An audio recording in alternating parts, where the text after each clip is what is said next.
বর্তমানে পশ্চিমবঙ্গে প্রাইমারিতে এবং আপার প্রাইমারিতে কর্মরত রয়েছেন প্রচুর সংখ্যক শিক্ষক শিক্ষিকা, যারা টেট পরীক্ষা ছাড়াই নিয়োগটা পেয়েছিলেন।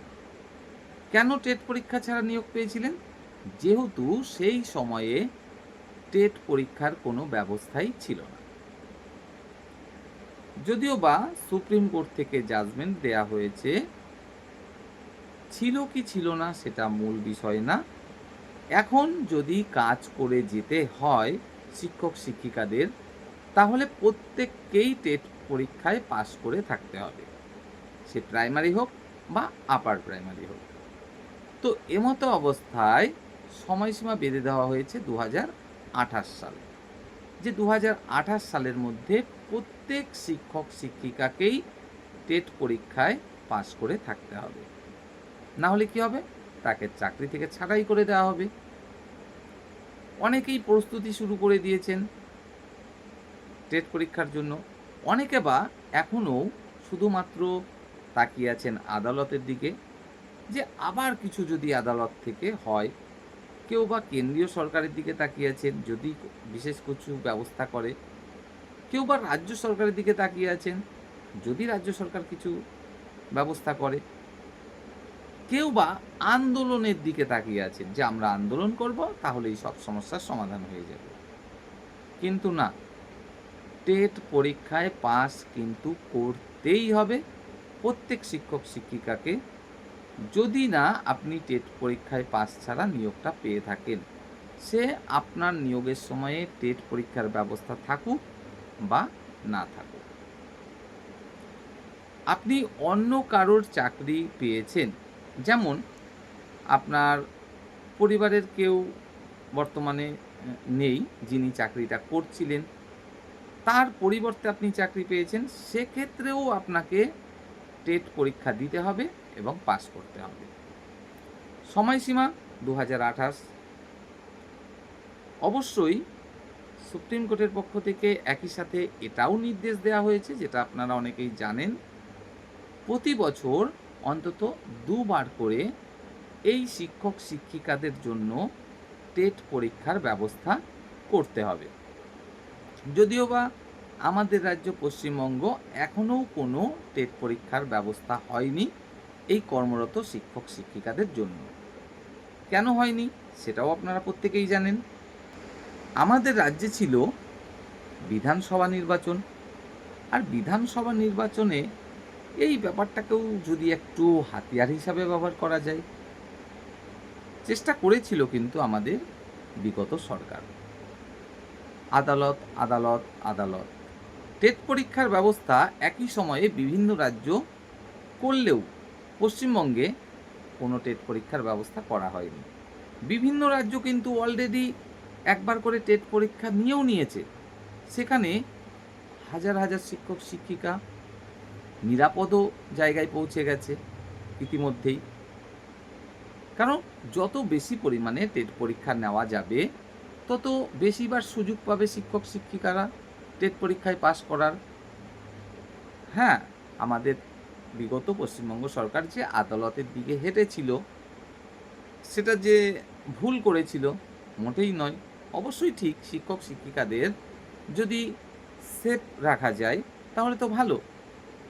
যেহেতু এই সমস্ত শিক্ষক শিক্ষিকাদের ম্যাক্সিমামই অনেকটা বয়স হয়ে গেছে, এই বয়সে একই সাথে স্কুলের ডিউটি করে, পরিবারের ডিউটি করে আবার পড়াশোনা, সেটা সম্ভব নয়, আমরা প্রত্যেকেই জানি।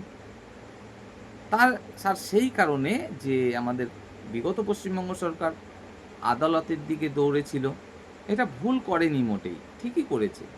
কিন্তু একই সাথে টেট পরীক্ষাটারও তো ব্যবস্থা করাই যেত, যে আমি একই সাথে শিক্ষক শিক্ষিকাদের সেফটির কথা মাথায় রেখে টেট পরীক্ষারও ব্যবস্থা করি, আবার আদালতেও লড়াই করি। যদি আদালতে জিতে যাই তাহলে তো মিটেই গেল। আবার এদিকে যদি দেখা যায় আদালতে হেরেও যাই, কিন্তু যদি আমি বেশ কয়েকবার টেট পরীক্ষার ব্যবস্থা করতে পারি, প্রত্যেকেই তো একে একে পাস করে যাবে, তাহলেও তো তারা বেঁচে যাচ্ছে। কিন্তু না, এই টেট পরীক্ষাটাকেও একটা বড় মুদ্রা বানিয়ে লড়াই করার চেষ্টা করা হয়েছিল 2026 বিধানসভা নির্বাচনে, কিন্তু না, সেক্ষেত্রে পরাজিতই হতে হয়েছে, ক্ষমতা হারাতে হয়েছে এবং এইভাবেই সময়টা নষ্ট কিন্তু হয়ে গেছে। আর নতুন সরকার এসছে, নতুন সরকার এসে নতুন মন্ত্রিসভা গঠন করে সমস্ত কিছু বুঝে নিতে কিছুটা সময় তো লাগবেই, এটাই স্বাভাবিক। আর এদিক ওদিক করেই কিন্তু সময়গুলো একের পর এক নষ্ট হয়ে যেতে চলেছে। এবার নতুন সরকার এসে সম্পূর্ণ বর্তমানে সেটেল আমরা বলতেই পারি, কারণ পূর্ণ মন্ত্রিসভা গঠন হয়ে গেছে। সমস্ত যে মন্ত্রীরা নিজেদের দায়িত্বও বুঝে নিয়েছেন। তাই এবার কিন্তু অন্ততপক্ষে এই টেট পরীক্ষার ব্যবস্থা করা যেতেই পারে ইন সার্ভিস শিক্ষক-শিক্ষিকাদের জন্য। এবং একই সাথে টেট পরীক্ষার যে পাস করার নিয়মকানুন, সেখানে কিছু কিন্তু চেঞ্জ আনা যেতেও পারে বা সাবসিডি দেওয়া যেতেও পারে। বিভিন্ন রাজ্য যেরকমটা করেছে। যেমন সাধারণ টেটের ক্ষেত্রে আমরা দেখি জেনারেল ক্যান্ডিডেট 60% পেতে হয়, তবে পাস করে।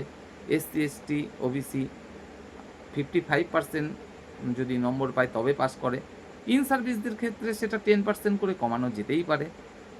অর্থাৎ জেনারেল হলে 50%, আর যদি এসসি, এসটি, ওবিসি হয় তাহলে 45%। এরকম নম্বর পেলে পাস করানো যেতেই পারে। হয়তো সিলেবাসের ক্ষেত্রে কিছুটা কাটছাঁট করা যেতেই পারে। কেন? এগুলো করা যে প্রয়োজন তা কিন্তু মানে সত্যিই দরকার। তো একই সাথে বয়স হয়েছে, এই সময়ে অতটা লোড নেওয়া, নতুন করে টেট পরীক্ষার প্রস্তুতি নেওয়া সেটা একেতেই সম্ভব নয়। তার উপরে আবার সংসারের ডিউটি এবং স্কুলের ডিউটি। সমস্ত কিছু করে সেই প্রস্তুতি নেওয়া সত্যিই কিন্তু সম্ভব নয় বললেই চলে। তারপরেও নিতেই হবে, টেট পরীক্ষা দিতেই হবে, পাস করতেই হবে, তাই সাবসিডি কিন্তু অবশ্যই প্রত্যাশা রাখে। তো দেখা যাক এখন আমাদের নতুন পশ্চিমবঙ্গ সরকার এই ইন সার্ভিস শিক্ষক-শিক্ষিকাদের চাকরি যেন বেঁচে যায় সেই কারণে এই টেট পরীক্ষার ব্যবস্থা কবে করে। আমরা আশা রাখব যে 2026-এর মধ্যেই অন্ততপক্ষে একবার হলেও টেট পরীক্ষার ব্যবস্থাটা করা হোক এবং সেক্ষেত্রে এই সাবসিডির কথা বা প্রশ্নপত্রের মানের ব্যাপারটা অন্ততপক্ষে একটু হলেও দেখা হোক। কারণ সত্যি এইরকম পরিস্থিতিতে দাঁড়িয়ে কিন্তু সেইভাবে প্রস্তুতি নেওয়া সত্যিই সম্ভব নয়। তো আশা রাখি অবশ্যই সেটা হবে এবং 2026-এ অন্তত একবারও হলেও টেটের ব্যবস্থা করা হবে আমাদের পশ্চিমবঙ্গে।